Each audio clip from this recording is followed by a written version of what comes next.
We would like to call to order the work session of Lake Wales Charter Schools Board of Trustees. Marie, can you call the roll, please? Yes, ma'am. Trustee Jamie Winfrey. Here. Trustee Andy Blair. Here. Trustee Brian Marbut. Here. Trustee Lori Hutto. Here. Trustee Tanya Stewart. Here.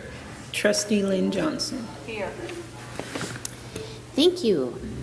And the first item on the agenda is attorney update with Sean Arnold.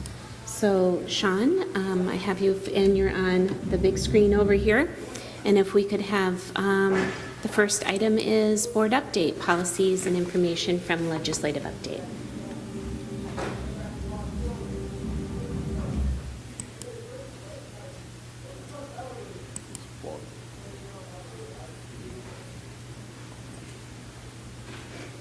Frozen.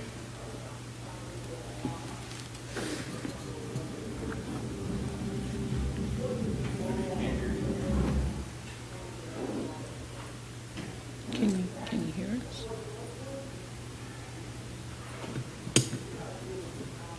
Mr. Arnold, can you hear us? Okay. Are you ready with the We just can't hear you. update? We just can't hear you. It might be the TV. Let's try to get IT. Upgrade that dial. It's coming. Not in the budget.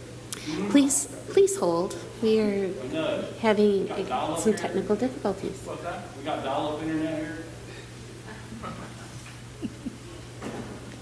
It was the TV.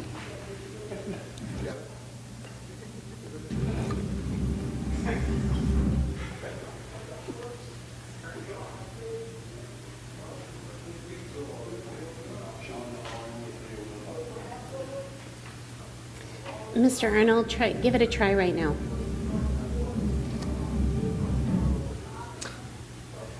So look at all their faces right there.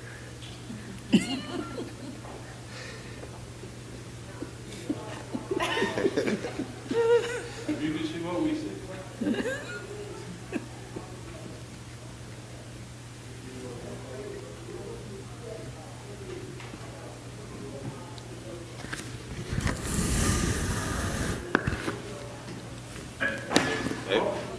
Almost there.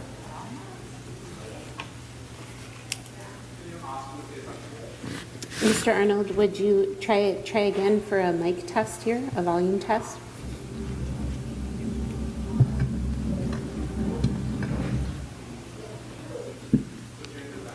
Where you connect your pin. Connect your pin.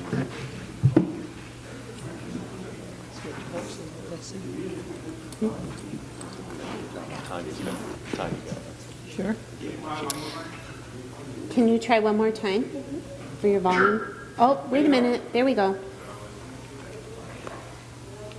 This is connection. It's this connect. We think it might be your connection. That's what I'm calling the attorney now. Here. She got it. Okay.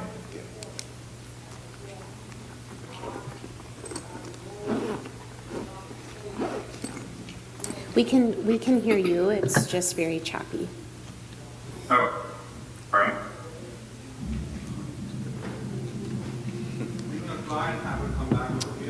Put him on phone. We can put him on speaker.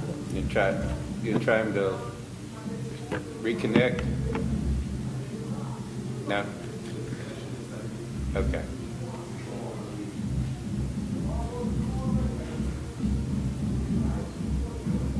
You want me to log off and log back on?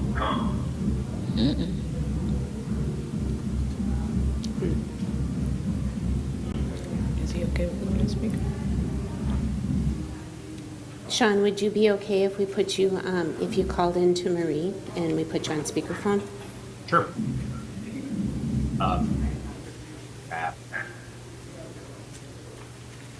Yeah, I'll do that. Okay, thanks.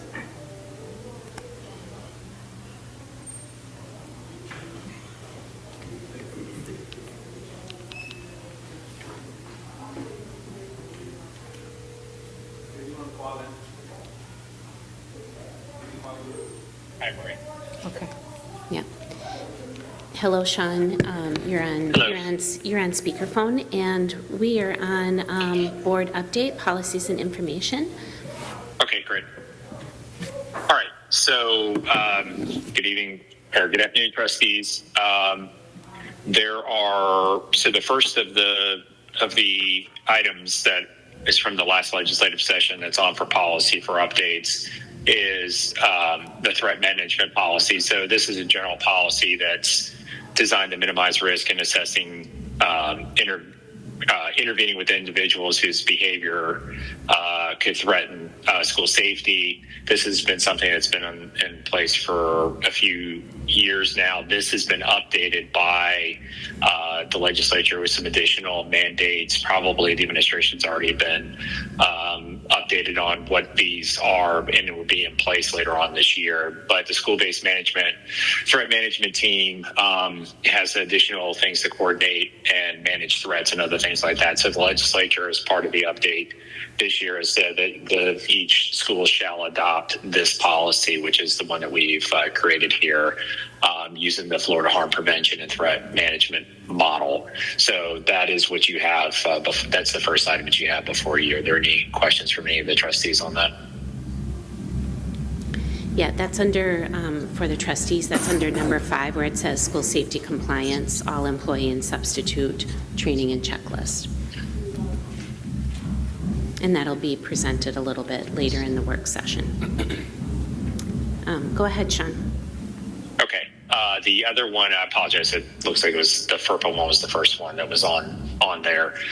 So this is outlines protection of student information designed to comply with FERPA and other things along those lines. And so this is the policy. So FERPA is the Federal Education Rights Protection Act. So basically it's the protection, it's mostly considered to be the protection of student information.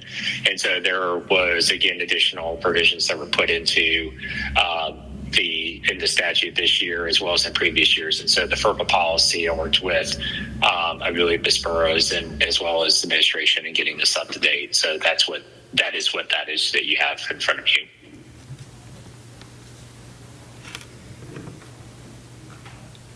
All right, and then the last one that's on there, Ricky will be talking through our Lake Wales Charter School Financial Policies and Procedures Manual. Okay, great. And then the next, board vacancies. Yeah, board vacancies. Okay, so board members, we have the 2 board vacancies that I'm sure you're familiar with. And procedurally where we're at is that these are vacancies, so these are going to be mid-year additions to the board that are vacancies that have been created. So probably most of you who have been with this organization for a while are familiar with having these votes at the end of the year on a rotating basis as these seats come up. But these are mid-year vacancies. So under the bylaws, these can't be addressed during the middle of the year. And so that is up for the board to discuss and talk about in this meeting as well, in the workshop as well as in the meeting, is what's your pleasure and how you want to proceed with these. To this extent, we have put together some ideas about checklists and other things like that, which I'm happy to talk about as that may come up. But that is where we're at in terms of board vacancy now, is that we're dealing with the bylaw provision as vacancies as they arrive. Right, thank you. I will now turn it over to Dr. Hutto to talk about our vice chair selection process and discussion that we will have at our board meeting after the work session. Dr. Hutto. So I think Marie sent an email just if you have nominees for vice chair, or if you're interested in serving as vice chair, to let Marie know. Marie, did you have anyone that responded they wanted to serve? Yes, Trustee Blair, and Trustee Blair said if given the opportunity, he would be happy to serve. And then we did get another nomination for Trustee Stewart. but I'm not sure if she wanted to serve. So you guys got it. Okay, Trustee Stewart, are you interested? And then in the board meeting, we would take a motion and vote either for you or Mr. Blair, or what are your thoughts on vice chair? Well, I'm on this side of the street, so I think Trustee Blair. So at the board meeting, we'll entertain a motion and then do the vote. If everyone's in agreement?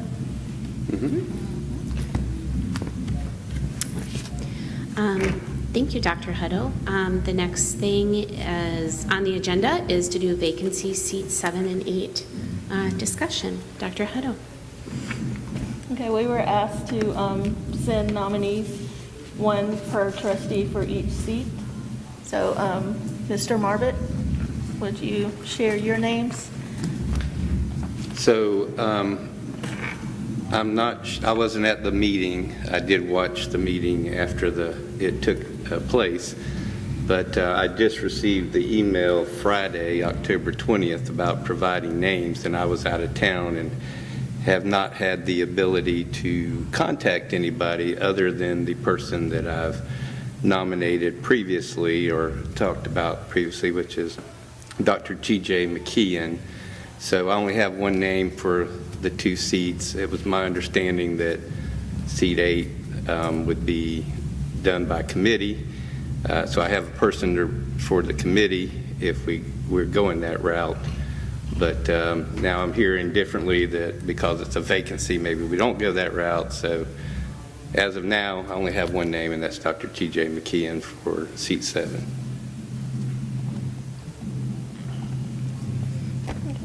Trustee Johnson? I do not have any names to nominate at this time. Trustee Blair? I also would like to, T.J. McKeon would be the one I nominated last month, so we'll stick with that. And then I think another name that has been thrown around, and I would like to just throw it out there, Skip Alford, our Chamber of Commerce president. There's a lot of congruency there with what we're doing and what the city's doing and economic development and all that. I think there's a lot of tie-in there. Can I talk about something else first, or you want to come back to me? This has to do with what we're doing, all this. You can come back to me.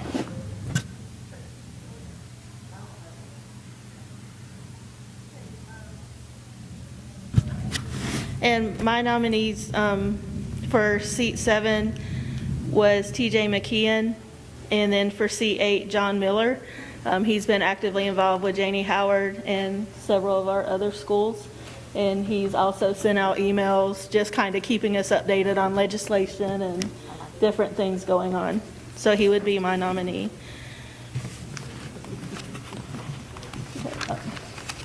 Trustee Blair? Just a clarification, while we have Sean on the line, in looking through the bylaws, so I think in our business meeting, we actually need to make a nomination and formally vote you in as chairman, because our bylaws say that you assume the responsibilities in the event that our chairman is gone, but it doesn't say that you become the chairman. So I'm gonna just make a motion when we start that we select you as our chairman of the board. So, is that right, Sean? Maria, I could barely understand what you said. Just say yes. No. I apologize. Yeah, Mr. Arnold, what was stated was that Trustee Blair would like to confirm or ratify that Dr. Hutto would be the chair, and so at the start of our business meeting, just confirm that by vote by the Board of Trustees in the board meeting. Yeah, that's fine. I don't have any legal objection to that. I don't know if now's a good time to say John Miller's wife works at Lake Rose High School. Just putting that out there. That's a great time. Oh, yes. Thanks. There you go. Okay, I wasn't aware that she was at the high school. In place of John Miller, my nominee would be Sarah Jones. She's a local attorney that, I'm not sure of her involvement in schools, but she does a lot in the community that I think probably filters into some of our students in our schools.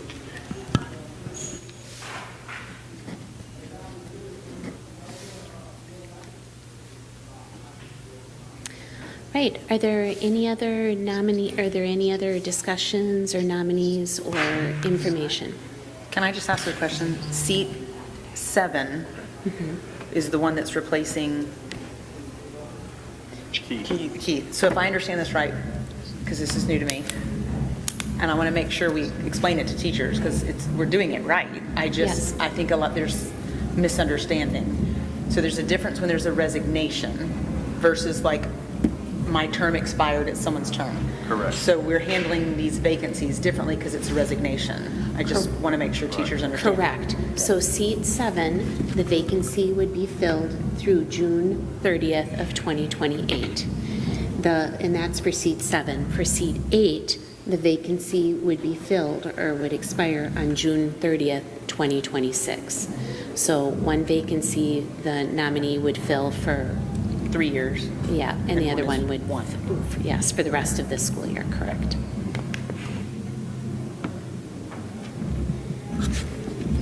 Okay, so. Can I ask a question? Yeah, go ahead. Go ahead.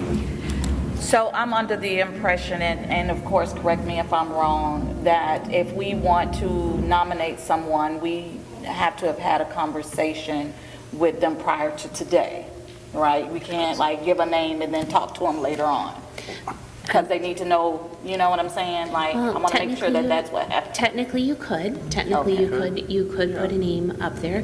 I think it might be a surprise to them. Right. But, Yeah. but It's a commitment. technically you can. Okay. Just want to make sure. Okay, so it seems like the process is that we are going to obviously maybe potentially vote on people we've nominated today. Since I'm not familiar with some of the people nominated, We're voting November. we're not voting today? No. For the 2 vacant seats, the names that were submitted, we will double check against the checklist as Ms. Winfrey brought up one. It has a spouse in the system, but we will go down the checklist and make sure that they meet all of the qualifications, and then we will make sure that they're still willing to serve. And then those that haven't submitted resumes, because I know Dr. McKeon and Sarah Jones, I know already have submitted resumes the last time we did a trustee search, so those are already on file. But Mr. Alford, I don't know if we have a resume for him, so we will get that information. Marie will send it out to trustees before the next board meeting, and then at the next board meeting, we will vote from those names that were submitted today. Okay, that was going to be my question, because obviously I didn't know some of the people, so I would want to see that. So obviously I know my nominee, so that's good then, if that's the case. So I think at the last board meeting, we determined that we were going to form a committee for 8, right? Correct. Now, so here's the thing. So if we have to understand, I think this is important for the teachers to understand, that if we appoint someone for seat 8, that term is just between now and the end of the school year. That's correct. That's it. So then I just want to make sure we clarify this. So then at that point, do we take a SAC nominee in June or July to fill that seat? So are we just looking for a short-term person to fill that seat? I think that's what we need to decide. So seat 7 is through 2028. Right. And seat 8 is through 2026. Right. And so we would know that seat was coming up, and we would follow the process that's outlined in our bylaws for any of the upcoming seats. And I think that's where I have the question, because I don't know that is specifically spelled out in our bylaws. So in other words, if we had seat 8 that says it expires in June or July, I've seen it where if that let's just say it's Tanya, right? She fills the remainder of seat 8. Then in August, we could just vote to keep Tanya on. So I just want to make sure we all understand what we're doing before we do it. Yeah, and if I may, I'll read number 8 from page 4 of the bylaws. Yep. So vacancies. Any vacancy occurring in the board may be filled by the affirmative vote of a majority of the trustees at a regular or special meeting of the board. In order to preserve the present sequence for staggered terms, a trustee selected to fill a vacancy shall be elected for the unexpired term of such person's predecessor in the office. So for seat 7, the vacancy would be filled through June of 2028. The way I read this, the vacancy for seat 8 would be filled for the term June 2026. I'm with you on that. My question Okay. is then in July, what are we doing? So then, from there, we would go back to section B on page 5, which is the selection of trustees. Okay, I just want to make sure we're Oh, all on yep. the same page. Yep, you got it. Okay. Okay. All right, so Andy, I'm with you on that because I thought about that previously. So when we have a trustee that has gone through their first 3 years, we ask if they're wanting to stay on. Right. So will we ask this person to stay on? That's my question. Or are we going to go back through the whole process and thank you for your service? You may or may not be considered going forward. And I think that's a big question because then you could have somebody, and I think it states in the bylaws that depending on how long it is, you could serve 2 or 3-year terms, plus your unexpired term. So I think that is a big question to ask. I think the answer is in the bylaws. Sorry, Lynn. No, I was just going to say, I think I'm the last person that this happened to for my seat. So I was in the seat until the expired time. And then I was asked. Correct. And y'all voted me in Right. to stay. So it would be the same exact thing. It couldn't be for seat 8, though. No, it had to be. Right. It had to be. It can't be for seat 8. So when seat 8 expires at the end of this year, Yeah. there are names submitted from each school. Yes. It has to be chosen from those names because Yes. seat 8 is a SAC committee seat. Okay, that's what I want to make sure Yeah. we clarify Yeah. today. Okay. Yeah. So that was what some people were upset thinking. We're that- 100% sure of that. Who just rolled over the last 2? Tanya and Lori? You're on your second 3-year term? And either one of you SAC seats? I was a SAC nominated So seat. she was a SAC seat and we just let her roll over? Yeah, but she was selected. They were But selected she was from still the SAC. selected from from a position. This So person- you can't take. So in this case, we won't have Right, that so in problem. this Exactly. position, because the board is appointing Gotcha. what is really a SAC committee seat, because in our bylaws, For that's it. how we fill vacancies. So we need to make sure that person's aware of that situation. Correct. Yeah, and my understanding is, the last meeting, we asked Trustee Johnson to chair a nomination committee again. My understanding was the schools are still submitting names of potential people for future trustees. Because I know Hillcrest at their SAC meeting had a discussion about that. And then those will be ready June of 2026 when we're addressing that seat. Okay. I'm good with it. And could the SAC committee put that person's name that's currently serving in that seat to be one of those names? Sure. Yes, the SAC committee can do that, yes. Okay.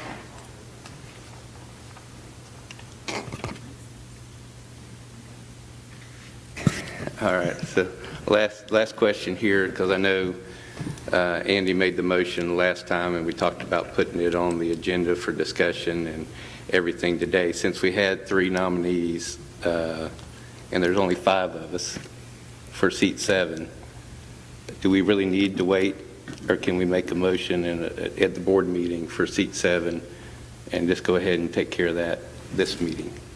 Make a motion. Well, we're not into the I mean, when board. right, at the board meeting, make a motion. Yeah, okay. Well, that's just my point, is that no sense in waiting if we got 3 people out of 5 already nominated that person. Trustee Johnson, you look like you have a question. I guess I'm not sure if it's really a question.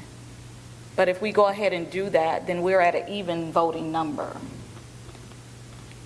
If we do it now versus, you know what I'm saying, when the next person comes on. To vote for seat 8. Yes, to vote for seat 8. Then you could, there's a possibility it will not pass. Even, and then you're going to go further without someone for seat.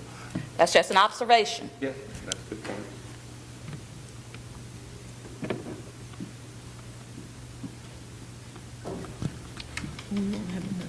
Any further questions or discussions? It'll be November.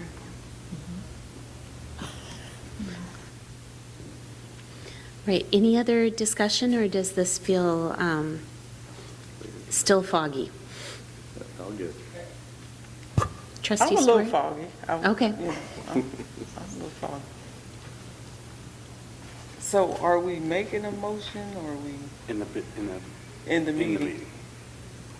Even though we may have the issue Dr. Johnson just talked about. You wouldn't today, you would next month. That would be up to whoever decides to make the motion, if they take that into consideration or not.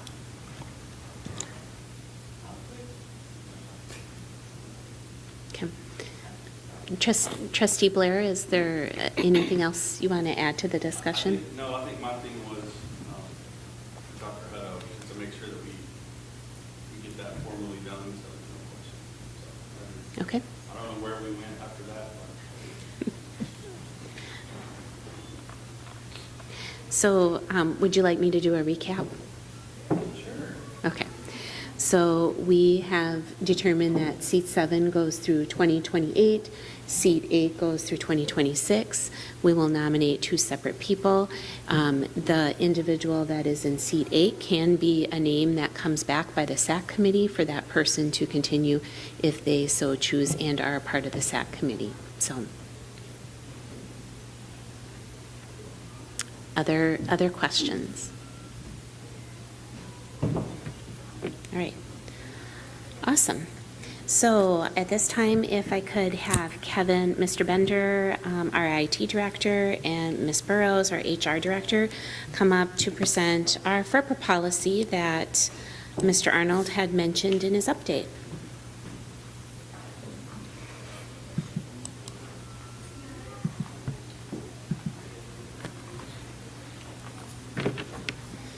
Hello, everyone. Today, I'm presenting to the board the policy on protection of student information policy. And essentially, this policy formalizes the procedures for maintaining, securing, and disclosing student education records and personally identifiable information. It also sets standards for approving and monitoring online educational services that collect or use student data. Some key provisions are records management, and this defines how student records are classified, primarily falling into 2 categories. Category 1, or A, which is permanent, and Category B, which is temporary. It also deals with how records are securely stored, retained, and disposed of per state record schedules. Want to take one? Next up will be access and disclosure, which specifies when protected information may be shared requiring consent, except in legally defined cases such as transfers, audits, and emergencies. It also confirms parent and student rights to inspect, amend, and track record disclosures. The next section is directory information, and this policy establishes the levels of public disclosure that we have for our directory information, and that would be things like name, grade, participation, and activities, and so on. These are in effect after we've established notice to the public and given an opportunity for them to opt out. Next will be security controls. This policy requires strong administrative, technical, and physical safeguards such as encryption, access controls, and vendor compliance requirements to be protecting of the data. The next section is online educational services. Establishes a required review and approval process for any digital tools or apps that involve student information. It also prohibits the use of services that share or sell PII without written parental consent. Vendor agreements. This policy mandates written contracts with third-party providers to be in compliance with all applicable privacy laws, data use limitations, and secure data destruction or return at contract end. And then we have parent notification. It requires annual FERPA rights notices and transparency regarding online educational services that collect student data. Threat management records ensures permanent retention of all threat assessment documentation as required by state safety rules. And so just to sum up everything, this policy strengthens district-wide data governance, ensures compliance with privacy laws, and safeguards student information across both traditional and digital learning environments. Any questions?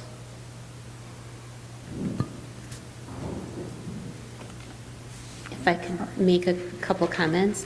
First off, I want to thank Mr. Bender and Ms. Burrows for their work on this. This allowed, updating this policy allowed us to look at some of our internal processes and systems, and also gave us the opportunity to look at some of our applications and things that students have access to and that outside vendors have access to our student information.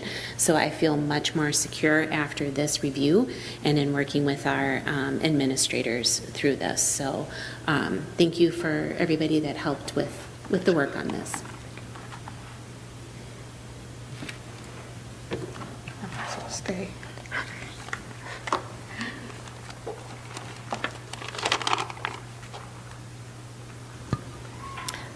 And Ms. Burrows, thank you for coming up and telling us about school safety compliance, our all-employee substitute training checklist. Absolutely. So when we onboard new teachers and new substitutes, we have a new teacher orientation every August for all new teachers coming into the system.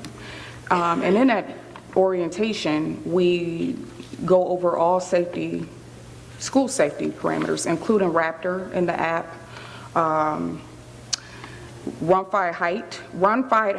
hide, fight. That is shown at the school. Once they get to the school, we show it to all substitutes, however, in that training. Officer Hernandez actually physically come and do a lockdown drill, and he also touches on school safety for about 45 minutes. We discuss the importance of wearing our ID badges in the school, and additionally, for those subs and teachers that come on board after the school year, substitutes specifically, I've added that training to Vector, which is our learning management system, so that we have a record that they are actually maintaining. They all sign into the training, and we ensure that we are in compliance. We have a record of all those teachers that attend the training. And at the school level, they get very specific as to what the floor plans, the fire drills, all their safety protocols are housed at the school and are school-based specific, and they take care of that within their training once all their employees are back to the schools. Any questions?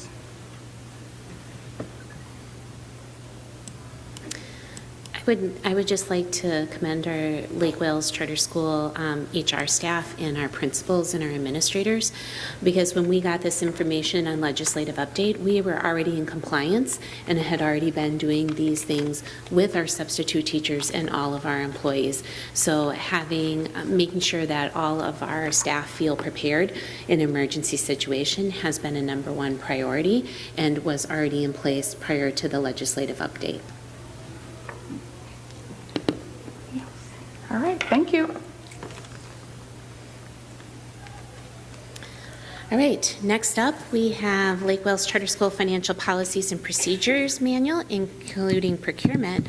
Mr. Smith, I'll turn it over to you. Thank you, Superintendent.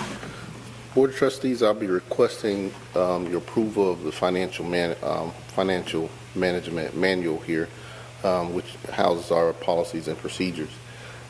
This document, it's kind of been a living document that we've had for a while, and it's evolved over time. We do, just give you a little extra information. We do plan to continue to revise this document, especially as the audits reports are being released, and any internal control weaknesses that we might possibly have, any tweaks we might have to have in our process. We'll bring this back to you as well, looking possibly in the spring of the 25-26 year. But the main point for bringing it forward right away is because the Florida Department of Agriculture highlighted that they needed all of their food service directors or leaders to be in compliance with,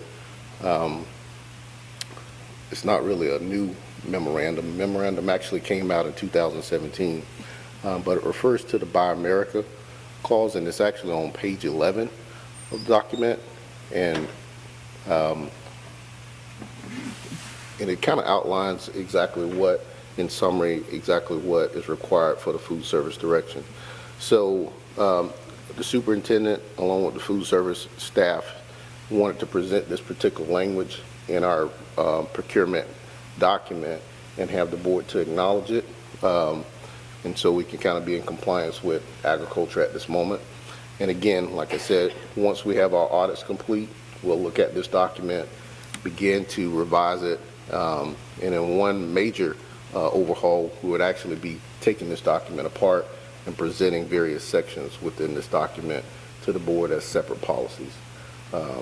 And we'll bring those to you over a few meetings, so it won't hit you with 6 or 7 policies at once, so you have an opportunity to kind of digest that. Any questions on the section of Buy America? The section of Buy America? I'm sorry. By American, it's on page 11. Yeah, well, page 11. Any questions on page 11?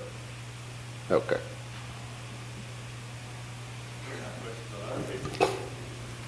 Okay, let me have it, sir. You ready? Yes, Yep. sir.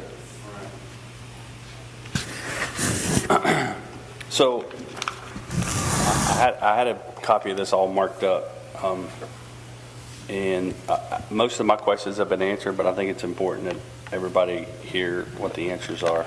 So,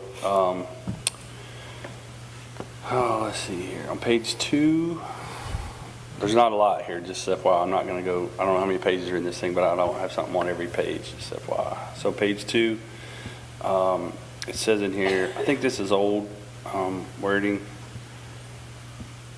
that, well, maybe it's on page 3. It's on page 3. Okay, well, no, on page 2 it says that the CFO, along with finance department, is responsible for the day-to-day fiscal operations, right? So you are responsible for the money. Is that correct? Is that what that's telling me? All right. Yes, sir.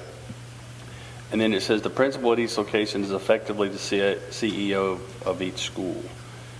They're responsible for managing the personnel as well as the school's budget with oversight from the superintendent and CFO. So I think we should change that.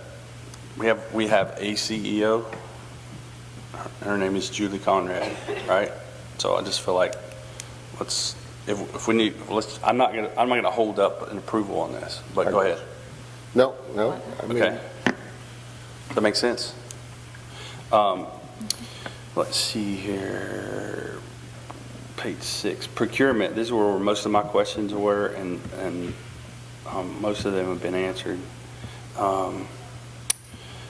There was something in here about, and I couldn't find it, but there's something where it says we can get quotes either verbally or written. I don't think we should ever take a quote verbally. I've never heard that. So if we could change that, that would be great. It's I don't know where it is. I was trying to find it, but somewhere in here it says that when we get quotes to buy something, you can take a quote verbally or written. No.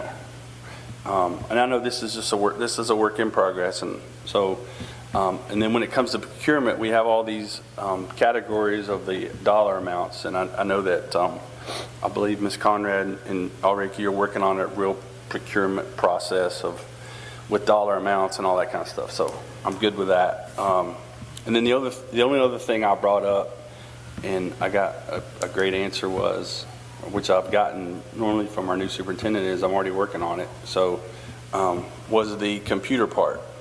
where it says, because I know we have MacBooks and Chromebooks and PCs and all that kind of stuff. And so it's my understanding that our superintendent and our new IT director are already kind of working on a one-stop, one type of equipment. So I think those things are very important as we look at economies of scale and buying power and all that kind of stuff. So, but yeah, that's it. Thank you. And Trustee Blair, thank you for pointing out these things, because this is exactly why this financial policy or manual needs to be pulled apart into separate policies. Then that way we can be more flexible and nimble when it comes to making adjustments, especially when things that we need to be in compliance with, statutory language changes, et cetera, we can do that by having that. So that's a work in progress.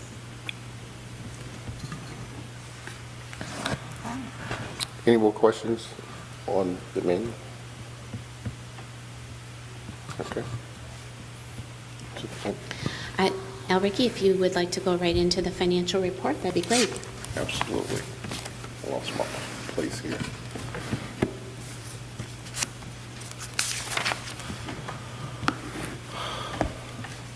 Okay. Trustee members, what you have before you is our September financials. Treasurer, Mr. Brian Marbert, has already had a review of it, but we'll go through and kind of go through these steps. I promise Mr. Blair we'll keep it fast, but I won't make it as fast as he'd like it for it to be. So we're looking at our summary document on page 1. We can see that our assets actually decreased by $416,000 to $50,624,000, and our liabilities actually decreased by $432,000 to $21.7 million. And this is all covered on our balance sheet comparing September to August. Very important area is that we've collected through September $12.6 million in revenues, where our expenditures represents $9.2 million. So our excess revenue for the general fund only is $3.3 million across the system. Next session is our supplemental programs. Pre-K programs, all of them are running slight deficits this early in the year. This typically happens, with the exception of Lake Mills High School. After-school programs are performing just well. Our food service program, we have a delay in our receiving our revenues from some reporting issues. As you can see, that we actually reported $75,000. That's typically around $400,000 in revenues. So you'll see a doubling of that in the next presentation with our expenditures, which is actually our contracted services for food service at $328,000. So right now, just reporting what we have is $252,000 of a deficit, $252,143. No worry, that particular fund has a very high reserve in it, so it can manage the cash flow changes within food service. Again, we will collect those revenues, and they should be presented on the October financials next month. Federal programs, we're at 21% spending, 21% spending rate at $877,000 through the month of September, which is actually pretty good. It's about a quarter of the year. We're pretty much on target. As I've said before, for some folks that's been around, we like to be somewhere around 90-95% spend rate on that, and we are actually off to a very good start. All of our federal programs are in and approved, and we're moving forward with those. Transportation services, excuse me, is at 22%, which is pretty much on target of what we kind of expect of the budget year at $144,000 over the first quarter of the year. And for our capital fund, Bach North and Bach South, the funding is as presented, $481,359 for Bach North and $430,398 for Bach South. As I've indicated before, for Bach North, roughly 99% of that is covered to cover the debt service. For Box South, probably about 58% of that is actually used to cover their debt service. The remaining is to kind of take care of the campus needs. Any questions on the financials? If you do, just kind of give me a holler sometime and I'll be glad to go over that with you. Next section is personnel changes. I think we had 2. Yes, there were 2 that were listed on there. Kindergarten teacher replacement and teacher of language arts replacement at Bach North. One was Jeannie Howard and one was Bach North. So board members, we do have not only HR is available, but the principals are available if you have any questions.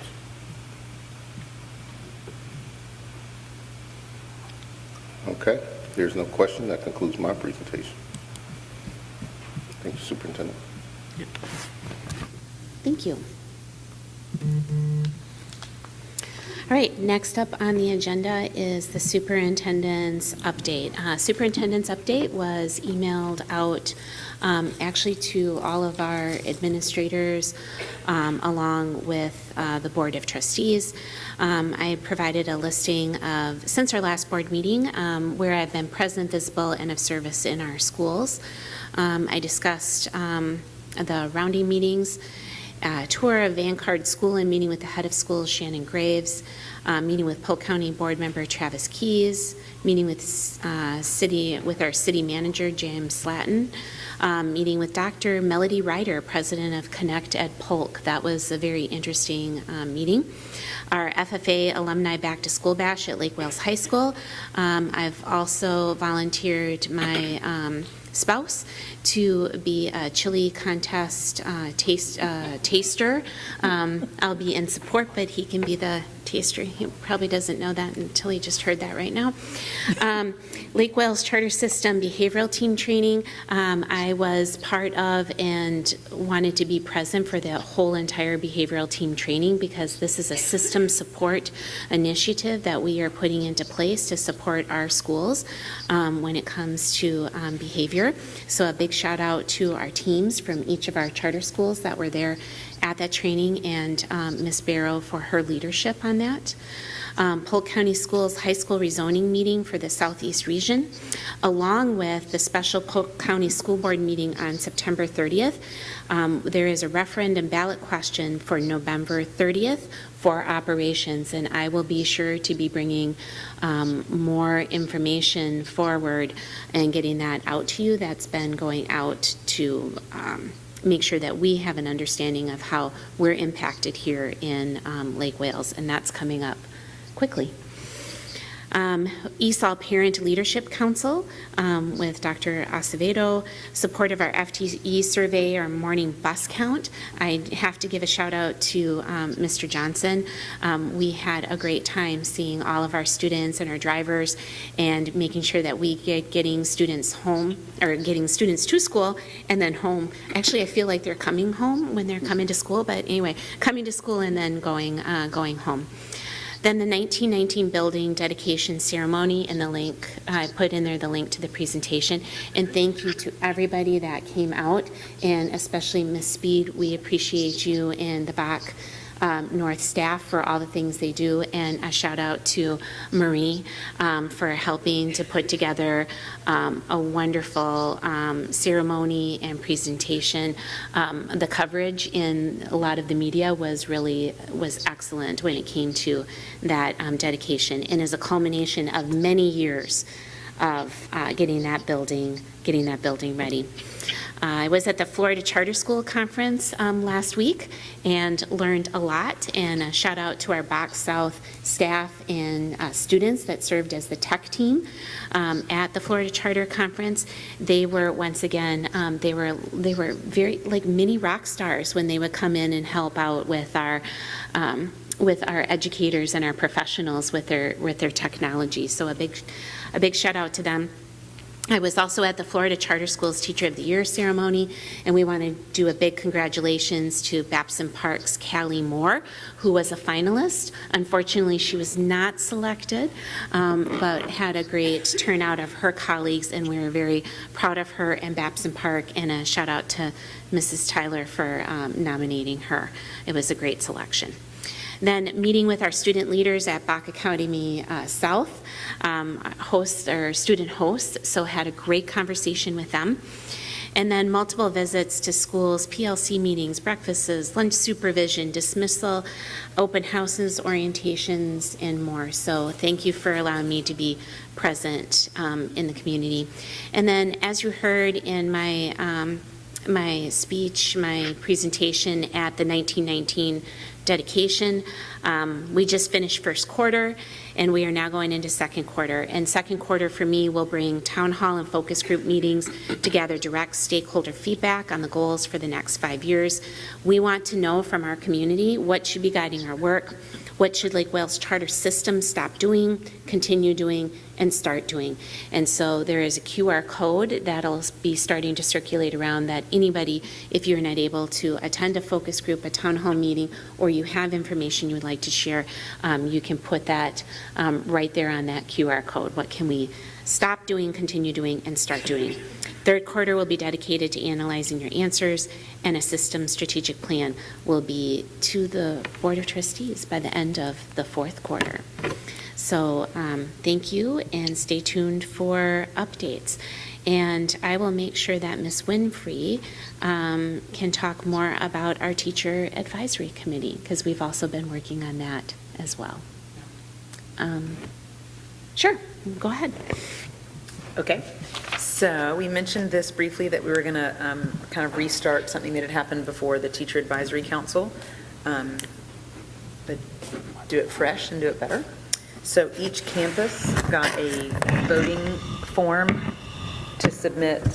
It was very important that it be staff selected, so each campus selected 2 teachers per school to represent them on the Teacher Advisory Council. So Lake Wales High School elected Donna Giles and Teresa Bear. Bach North elected Jessica Farler and Jean Smith. Bach South elected Nicole Seeley and Chandra Duncan. Polk Avenue elected Beth Hughes and Vivian Santander. Janie Howard elected Jamisha Howard and Zanisha Walker. Hillcrest elected Mindy Crowley and Haley Turner. And Babson Park elected Callie Moore and Bill Pierstorff. And then Superintendent Conrad and myself will also be a part of this team, and we intend to meet monthly. Our first meeting will be this Monday, the 27th, at the Charter Office. Super excited. Every teacher responded really excited about the opportunity.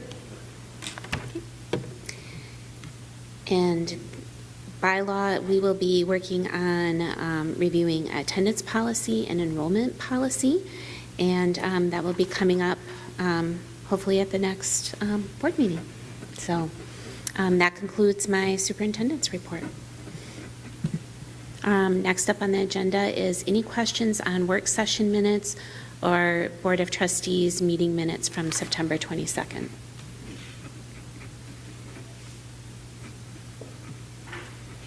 Going once, going twice. All right, our next meeting date is, work session is at 4 p.m., board meeting at 5:30 p.m., and it would be Monday, November 17th at Lake Wales High School in the auditorium. So turning it over to Board of Trustees, we have a chair report and any other reports from our trustees. Thank you. I participated in Ms. Barrow's ESC Parent Involvement Committee, and if you've never sat through that, I recommend you do.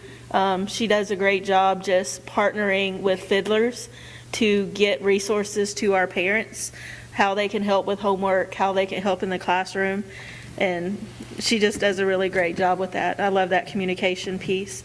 I went to the 1919 celebration. It's beautiful. If you have not been there yet, I highly recommend going to take a tour. It is just gorgeous. My favorite part was talking to the band director's husband and finding out that they have 160 kids in Bach North's band alone. And so much so she's having to split her performances. And I just thought that was amazing because I think we've all enjoyed our high school band expanding, but both Bach South and Bach North are expanding theirs, and I love that. I did get an email from a teacher that was related to the compensation committee. She had concerns about Lake Wells Charter not having paid maternity leave, and this teacher was under the impression that our host district does. And I reached out to someone that's a union rep for our host district, and it is not in their policies as of now. It is part of their collective bargaining where they are trying to get it, but our host district currently does not have paid maternity leave either. I did some research in school districts. It's actually a minority that actually offer it, but I do think it's something that we can explore on our committee to see if it is feasible, because that is something that could set us apart from other districts.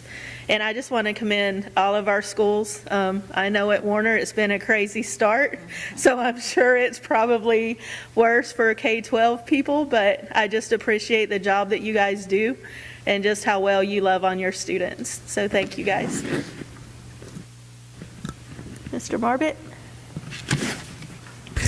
So I just have a few things for this meeting, and I'll save some of my other comments for the trustee report during the board meeting. But also, I was able to attend the Chamber EDC 1919 building kickoff, and it was very well attended. It was also our meet and greet for our superintendent for some of the community to meet with Julie, and that was well received. I was able to talk to a couple of people that had attended junior high there back and loved hearing their stories about how the building was laid out back when they went to school there. And I think restoring that building is a testament to the support of our community, that we support our community and our local history. As Ms. Conrad mentioned, that it's been a long time coming in the process. When I was talking with the contractor, Ed Locke from Simcoe, he had been working on that building since 2005, back with Mimi in the days. And then, so with the windows, and he told me the procurement process for the funding from the historical grant from the state, and he went up there with Mimi to request the funds and everything like that. So it was interesting to see the history of how long the city and now the charter school has taken that over to restore that building. Also, I really say that's wonderful news to hear the support and the excitement about the Teacher Advisory Council. I'm glad to hear about that. The rest of my stuff, I'll update everybody on some committee reports and everything like that. That's it for me. Dr. Johnson? I would just like to say ditto to all of the conversation around the Bach North building. Unfortunately, I wasn't able to attend, but I've heard some amazing things about the dedication and just the building in general. Can't wait to get out and see it for myself. The teacher advisory, I remember us talking about it last month, so I am excited about that and look forward to seeing what's going to come out of that committee as well. I was also contacted by the individual in reference to what Dr. Hutto talked about in terms of the policy for those individuals that might be, having a child. And I too agree that we should explore something like that to see what we can offer to our staff so that we can be set apart, so that we can be that the organization that people want to come to and work for. And so that's it. Mr. Blair? All right, just some shout outs to a few people. The 1919 building is fabulous, and so I want to thank Mr. Smith for his hard work on that building. He was working two jobs and building the building at the same time, and I also want to talk. I can't say enough good things about our architects And I wouldn't have said that when we started. And I've got such an appreciation for Mark and Scott there at Parley and Cruz, and they really helped us out. And I get it now. So I didn't get it before. And then the whole team at Simcoe, they were just so easy to work with, and they value it. You know, when Mr. Smith would start squeaking, trying to rub two pennies together, they did a great job in being patient with us and saving us at every opportunity that we could. So, and then a couple of things just for us to think about. I know that it was announced on Thursday, whatever day that was, that we were going to name the auditorium, the Mimi Hardman Auditorium. I mean, why not just go ahead? This is something to think about. Why not go ahead and just name the whole building after her? Because of everything that she did to make that possible. It's just a thought. I think it's a good thought. And then the other thing is, and I know I talked to Ms. Winfrey about this before this summer, just something for everybody to think about. I love the Teacher Advisory Council. Here's my concern. I wish that I could hear from Jamie. Well, I got to be careful what you wish for, right? But I wish I could hear from Jamie throughout the month, right? So she could bring us concerns or whatever. Because of sunshine, we can't do that. At some point, we may want to look at making this teacher rep position not an official trustee position, but and I'm sure we could figure out how to make this whatever it is, so that she could come to each of us during the month and go, hey guys, here's what I'm hearing from the teachers. This is where we need to go, and all that kind of stuff. It's not something we're going to do right now, but there has to be a way where we can get valuable feedback from our teachers other than once a month in this meeting. That's just my thoughts. So, thank you. Trustee Stewart? I don't have much. Just gonna kind of piggyback off what Trustee Blair just mentioned. And I mentioned the same sentiment when we were doing the bylaws and revisiting bylaws, as far as having the teacher rep in a role of more consulting and informing and that kind of stuff, since, you know, they aren't able to vote.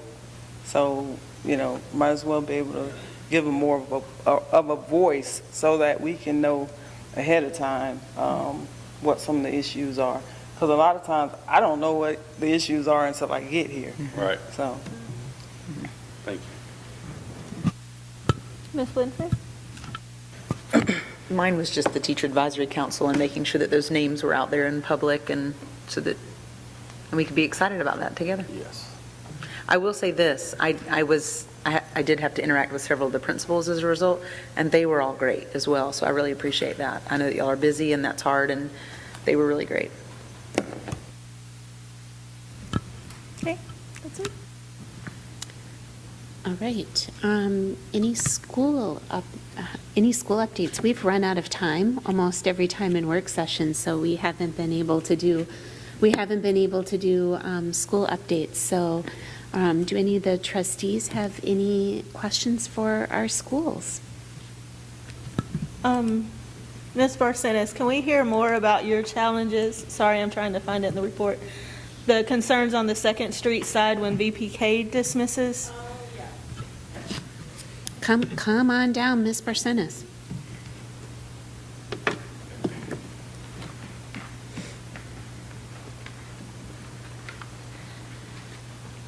Good evening.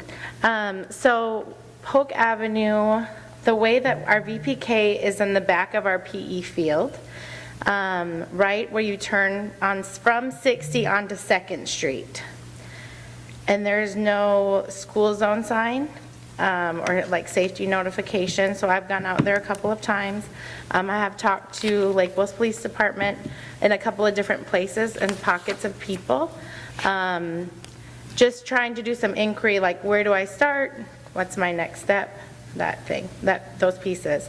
But in the afternoons, we can't have our gate open. In the past, the VPK parents would drive onto the field through the double gates, park, and then walk up to the portable that housed VPK. Well, then with Safe Schools, when I started at Polk Avenue, we stopped opening the gates and allowing the parents to drive onto the campus. So they park in the grass on Second Street outside of the fence, but then have to wait to be checked in, to go in and get their student, or they wait at the gate at the end of the day and the teachers will walk them out to their parent. And so that just has caused some congestion there. So trying to work through what's next best steps to ensure that that corner is safe as, you know, cars will turn in and all of those pieces. I will say after I had a couple discussions, we did have just some police officers and like people in the area, which was really helpful. And I don't know if it was just they were on patrol, so they just came and were in that area. But it's just something that we're kind of monitoring and watching and trying to see and follow the steps to make sure everyone stays safe. And it may be a long-term plan of maybe we have to install some kind of a fencing and actually incorporate in like a car rider line into that side of the field, but just kind of working through what will be best. Yeah.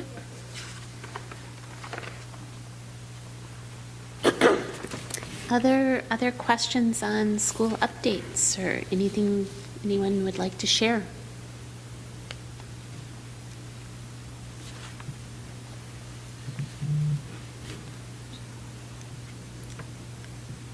I have good wait time. Okay. Right, other business for the good of the cause.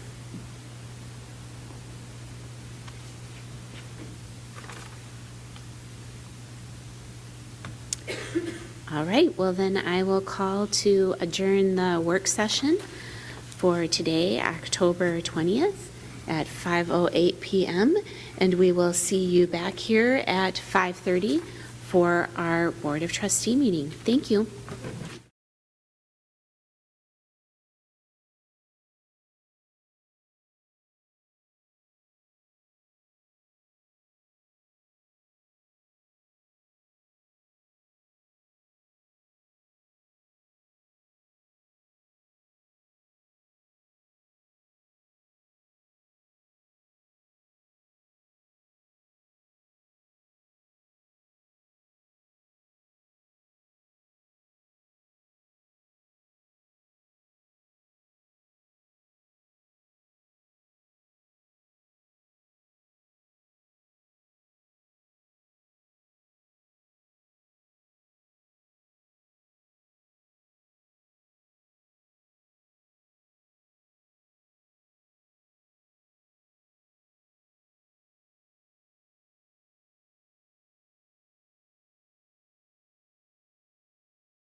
Testing. I can hear you. Can you hear me?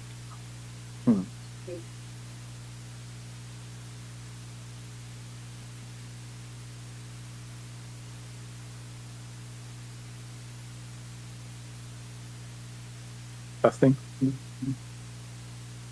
I can hear you just fine.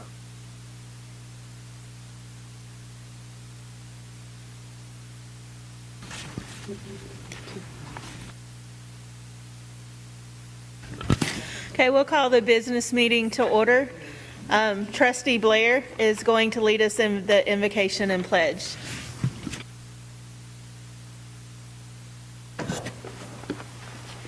Let's pray. Father, what a privilege it is to be able to come here and, Lord, to talk about the business of the children of our community and, Lord, make decisions based on what's best for them and our wonderful teachers and administrators. So, Lord, just be with us over the next hour that we make wise decisions and that we glorify you in that. It's in Jesus' name I pray. Amen. Amen. Pledge allegiance to the flag of the United States of America and to the republic for which it stands, one nation, under God, indivisible, with liberty and justice for all.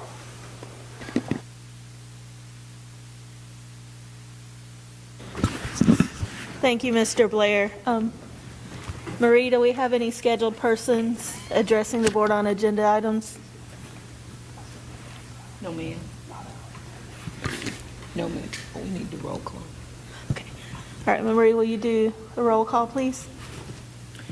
Trustee Blair? Here. Trustee Marbut? Here. Trustee Hutto? Here. Trustee Stewart? Present. Trustee Johnson? Here. Got it, Madam Chair. Before we move forward, at our last board meeting, some of the people watching couldn't hear who was making the motion and part of the discussion. So following the Roberts rules, we're going to ask that each trustee, I acknowledge you first. So those that are watching, especially the internet stream, are clear on who's speaking and who makes motions. So the first item we have is the vice chair for 2025-2026. So I'll entertain a motion for that. You gotta wait for roll call. You had to do ratification. Point of order. I believe that we were going to ratify the board chair position. Trustee Blair. So I'd like to make a motion that I'd like to nominate Lori Hutto as our official chairman of the board. And I'll ask for a second on that. I'll second. Second by Trustee Johnson. I'm not going to call for a vote. Any further discussion? Okay, Marie?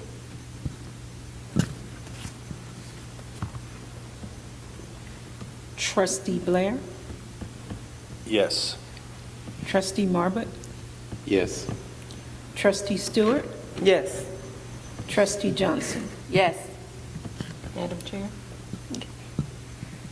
So now we will discuss vice chair for 25-26. I'll entertain a motion.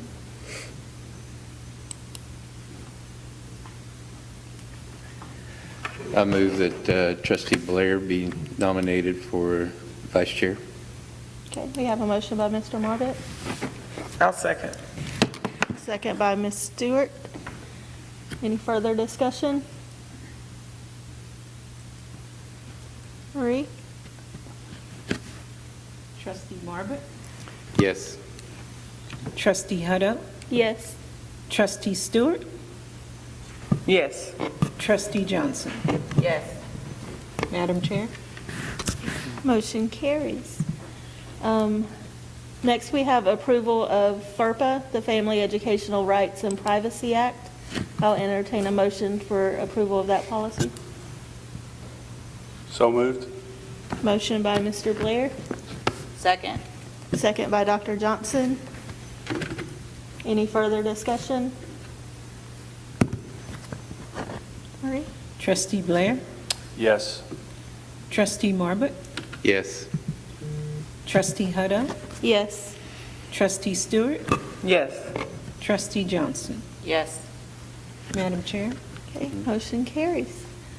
Approval of Lake Wells Charter School Financial Policies and Procedures Manual, including the procurement policy. So I'll entertain a motion.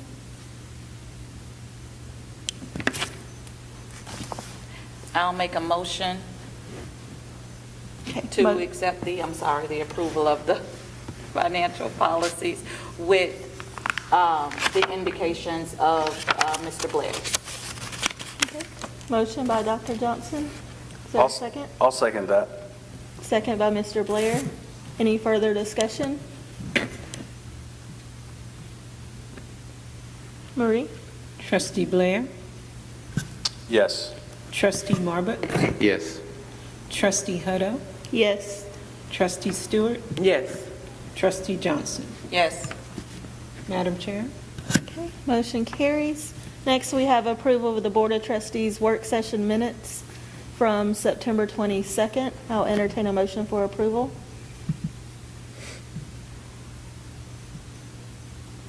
So move. Motion by Dr. Johnson. Is there a second?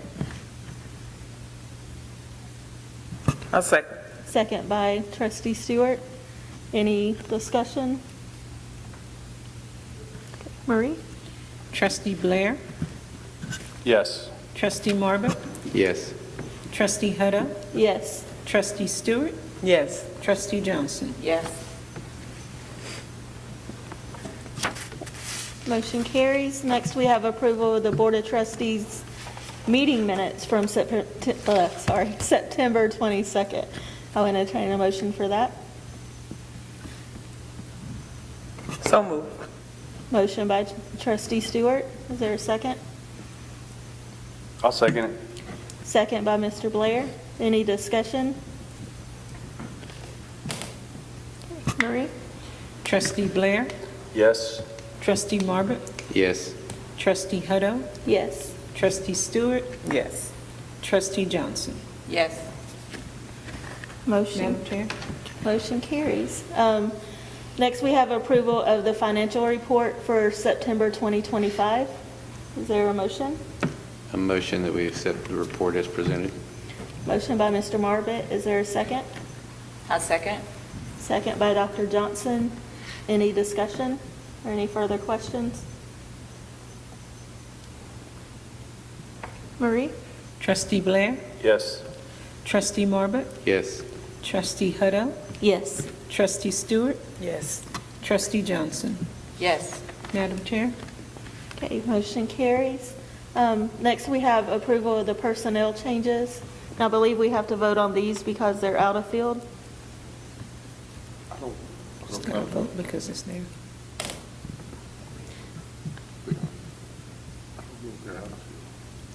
That was- hold- Maybe Point that's of a order, question for can the we, president, can we second and, can we do a motion, a second, and have a discussion, please? Okay. Madam Chair? Okay. Motion to approve the personnel changes? A second. No, I need a motion. Oh, motion. Motion by Dr. Johnson, a second. Second. Second by Mr. Marvitt. Okay, discussion? Dr. Hutto, may I call up Ms. Burrows to talk about if approval is needed for the two individuals that were on the personnel changes? We Yes, may not please. need to approve. Yes, ma'am. We should have approval. We do need to approve? Yes, ma'am. Well, that's a good idea. I don't even know who they are. I don't have my report with me. I know there was two. I'm not recalling what schools, however. Maybe Bach South or Bach North. Should be able to pull it back up, right? Chairman Hutto, if I may, it's Vianney, Janie Howard. yes, that is Janie from Janie Howard Howard, and- teacher kindergarten, Vioni Marilia. And then Shantae Holmes Benton would be Bach North. Those would be the two personnel changes. Any questions or discussion? Yeah, they were checked as out of field on the spreadsheet, yes. Yes, both are marked as out of field. Correct. Any further discussion or questions for Ms. Burrows? Good. Okay. Marie? All right. Trustee Blair? Yes. Trustee Marbut? Yes. Trustee Hutto? Yes. Trustee Stewart? Yes. Trustee Johnson? Yes. Madam Chair? Okay, motion carries. And then we have the superintendent's report. Thank you, Madam Chair. I will keep this real brief as we did my superintendent's report in the work session. As was emailed to all of the trustees, there is a list of where I've been present, visible, and of service in our schools, in our community. I just want to highlight again the 1919 building dedication ceremony that happened last Thursday. Thank you to all the community members that came out to support the 1919 building dedication and our completion of our Bach North campus. And thank you to all the staff that made that possible. During that presentation, I had also talked a lot about engagement and a focus on engagement, and discussed how we were approaching engagement and using that information to form a system strategic plan. So the first quarter was spent getting to know the schools, the staff, the students, the system, the families, and the community. We are now in the second quarter, and the second quarter will bring town hall and focus group meetings to gather direct stakeholder feedback on the goals for the next 5 years. We want to know what should be guiding our work, what should Lake Wales Charter System stop doing, continue doing, and start doing. The third quarter will be dedicated to analyzing your answers, those of the stakeholders, and then a system strategic plan will be presented to the Board of Trustees by the end of the school year in the fourth quarter. So we will continue to invite our stakeholders to provide crucial feedback and be on the lookout for a QR code and ways that you can give feedback and or participate in upcoming town hall or focus group meetings. That concludes my report. Thank you, Ms. Conrad. Our next meeting date is Monday, November 17th at 5:30 p.m. here at the Lake Wales High School auditorium. Marie, do we have any scheduled persons for non-agenda items? No, ma'am. Okay. That brings us to the chairman's report and trustees' report. I don't have anything to add on my report, but just a reminder to those in attendance and those watching, we do have the dedication of the Charter System office to Mr. Gibson tomorrow, so I encourage as many people that can attend to be there. We wouldn't be here without him and the team that he assembled years ago, so we hope that you'll join us there. So, Trustee? What time is that? It is 4:30. 4:30 to 5:30. 4:30 to 5:30. Okay, trustees, does anyone have anything to add to their earlier report? Mr. Marbut? Yeah, so a couple of things. One, I should have mentioned in the workshop about the audits. But I wanted to start off by, I was able to visit Bach North, and Ms. Speed gave me a tour of the campus and a sneak peek of the 1919 building to get the chance to see the red chairs in there as a tribute to Mimi, which was quite impressive. I was very impressed with the students and their focus in the classrooms. Every classroom that we opened, the students were very engaged. As we got to talking, we've seen that what Bach North is, through their growth and enrollment, has a few challenges with PE, space for PE, with the ag facilities. So they've already kind of out of space. They're using every space possible that they can. I was excited to hear about their plans for the covered walkways, so when students are dismissed moving from buildings, that if it's raining, they're just going to get wet. There's no way to get between buildings. I'm sure that's maybe at other campuses as well, but they're working on that. Hopefully that'll come about. We had a meeting for the Capital Funding Committee. We had put that on pause as Sean had given us, our attorney had given us legislative updates from this past summer, we were hoping that there was going to be some funding legislation that would positively impact the charter schools as a whole in the state of Florida. That did not come about. So we are now moving forward with some ideas of how we want to approach that. So we're scheduled to meet again first part of next month and kind of have some ideas in place that we can present, discuss, and the good thing is that negative thing that Keith Thompson was not be able to stay on the board, but positive thing is he gets to stay on my committee, and he has been an invaluable source of information, which is why I was more than happy to turn that committee over to him. So thankful that he's going to be able to stay on that committee with us. What I wanted to discuss is that all the trustees, I believe, received the auditor's report on our 5 conversion schools. We don't believe we have the reports on our startup schools yet. But in talking, there were 2 points that were found in all 5 schools, and then 1 point at Polk Avenue. So I wanted to kind of discuss those and let you know. First off, we've got new auditors this year, so they're looking at it slightly different than maybe the auditor we had, who had been from the start of the system, had been our auditors. And but all the things were very minor and were pretty much housekeeping issues. There was no effect to the financials. So the first one was the company does not have, and the company meaning the school does not have a pooled cash system that automatically posts cash entries.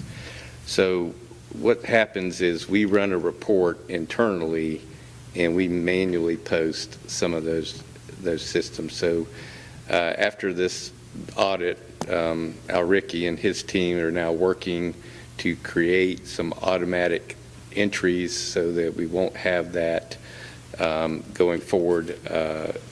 And that was kind of just what happened was we write a check out of the checking account for the charter system, and we have to manually apply that back to schools. And some of those weren't completely done, so it threw the school a little out of whack from that system. The second thing was certain accounts are not set up to close properly in the system, resulting in expenses and revenue transactions. So this is a very technical thing. It's where funding comes into the system and then we allocate it to the schools. And so we create 7 supply accounts, GL accounts, to link that to. All this was related to the CARES funding. So now that the CARES funding is gone, it's really irrelevant that it won't happen going forward unless we get more CARES funding.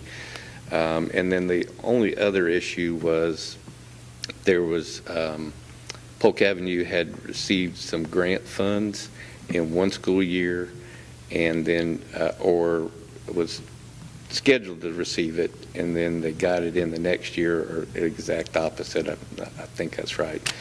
Ricky can correct me if I'm wrong, but so this was just a classification issue. When we recorded the expense, we should have created an accounts receivable, which is revenue for the school, and then we received the money later on. So again, a minor technical thing. It did not affect the cash for any of the schools internally, but not the system as a whole. So Al Ricky has already responded to those and is working on creating a system that will automatically cover some of those things. So very minor stuff. Again, for our first audit with a new company, if that's all they found, that's very good. And so again, we're still waiting on the others. So I don't know if you have any questions for me or for Al Ricky, or if Al Ricky wants to clarify anything that I said that I might have misspoke there. No, Brian, you actually did a pretty good job. If anyone has any questions about what Brian said, I can elaborate on it, but he did a pretty good job explaining those. anyone have any questions? About that, no. Okay, so the only thing is, we talked about this earlier, and I'm going to make a nomination that we nominate Dr. T.J. McKeon for the seat 7. I understand Dr. Johnson's concern. I didn't think about that, but not electing a good person to be on the board, just delaying it another month for something that may or may not happen in a split vote, I'm willing to take that chance. So. I'll second that. We have a motion and a second. Is there any discussion? What, I guess, what is the alternative? Pushing it till next month to? Pushing. The alternative would be we would vote at the November meeting.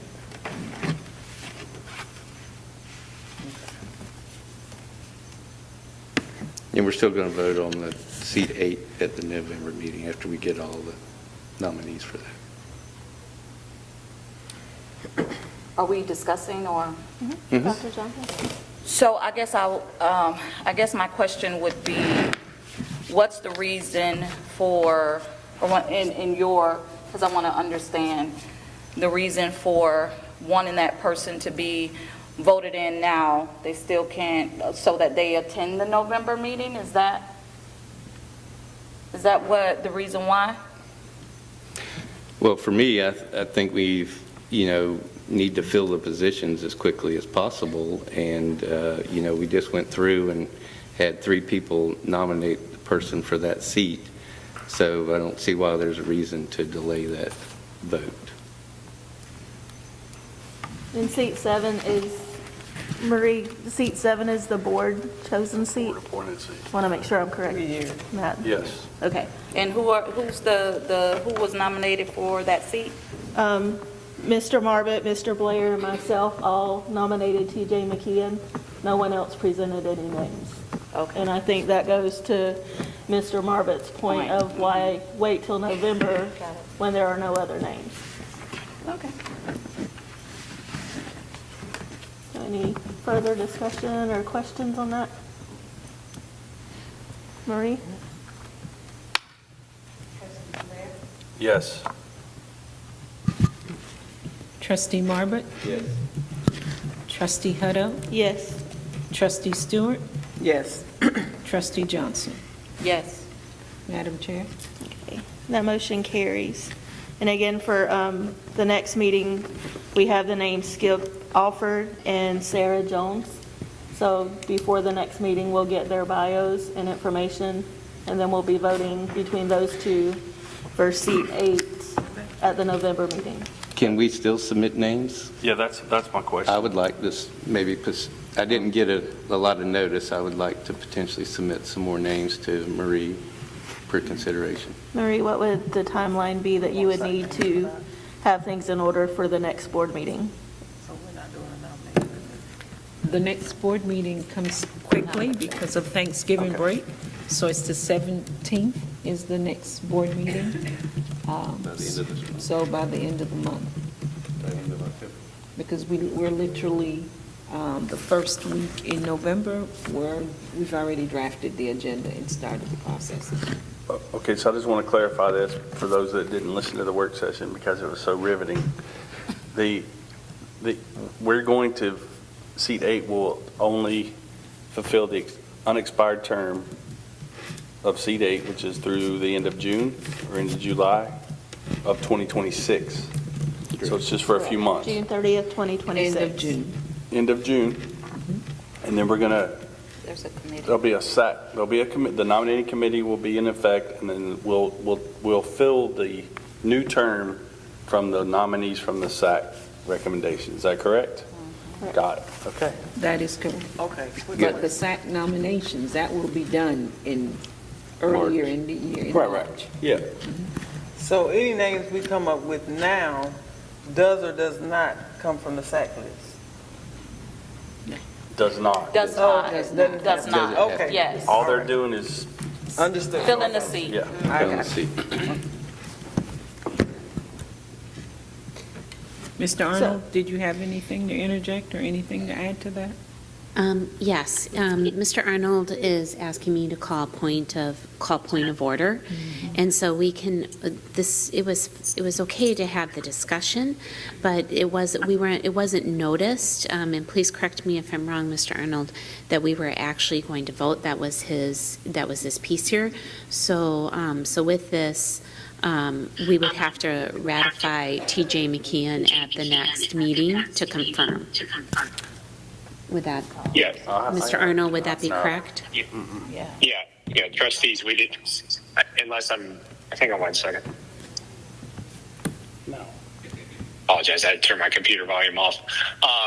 Yeah, I see that this was up for a discussion issue, and this trustee's not going to vote on anything before now in the next meeting. If you want to seat them, you can seat them at the very beginning of the next meeting. But there has to be an opportunity for the public to comment on the item, and it's also a sunshine law issue in terms of having this posted and the ability for them to comment on it before the board votes. Huh? I didn't hear that. So Mr. Arnold said that because this was not posted as an agenda item, it was posted on the work session, that we could discuss this, but the individual could be voted on and seated right away at the November meeting, but there has to be an opportunity via according to the sunshine laws, for community to be able to speak to the decision and speak to the vote. Would that be correct, Mr. Arnold?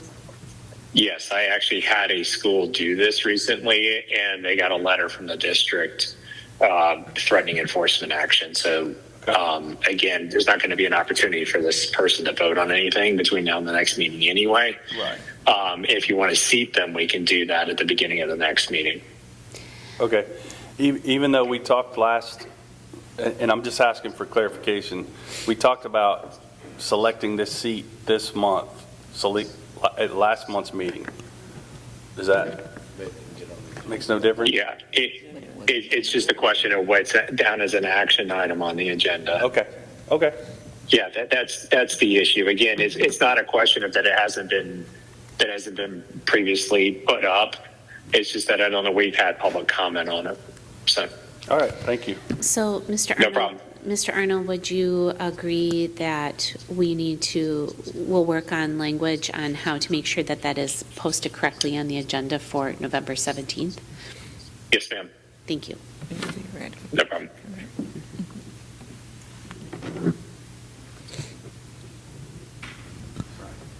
That's it for me. Any other trustees have anything to add? So, Marie, for the seat 8, if anyone has additional names, if we could get those to you by October 25th, would that give you enough time to get bios and everything? Okay. So those that didn't bring names for seat 8 tonight, if you could get those to Marie by October 25th, just to give her enough time to assemble everything. If someone from like from the school, a teacher or whatever, if they submit a name to me, that would be fine. Okay, I just want to make sure. Any other business for the good of the cause?